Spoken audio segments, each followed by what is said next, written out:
Hello বন্ধুরা, দেখো আর একটুখানি আমি এখানে পেঁয়াজ দিয়ে চিংড়ি মাছের ঝাল করব।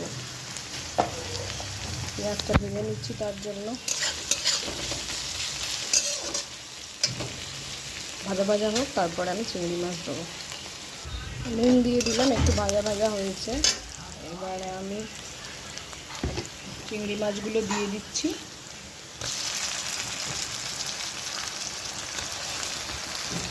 শর্টকাট রান্না হচ্ছে, অল্প একটু চিংড়ি মাছ, তাই জন্য পেঁয়াজ একটু বেশি দিয়েছি। টমেটোটা হাত দিয়ে করে স্ম্যাশ করে দিয়ে দিচ্ছি।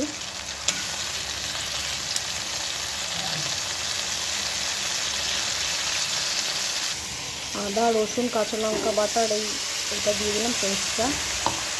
এবার আমি একে একে একটু লঙ্কা গুঁড়ো দিচ্ছি, একটু জিরে গুঁড়ো দিচ্ছি, আর একটু আমি এখানে হলুদ দেবো।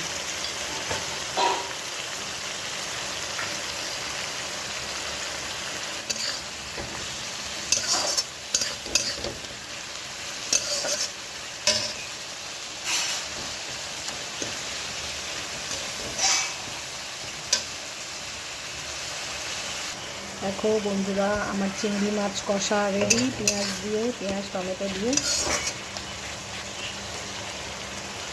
একটু কাঁচা লঙ্কা ছিঁড়ে তোমরা দিতে পারো, আমি একটু গুঁড়ো মশলা দিয়েছি বলে আর কাঁচা লঙ্কা দিলাম না, খুব ঝাল হয়ে যাবে। কেমন লাগলো জানিও, তোমরা অবশ্যই ট্রাই করো এটা।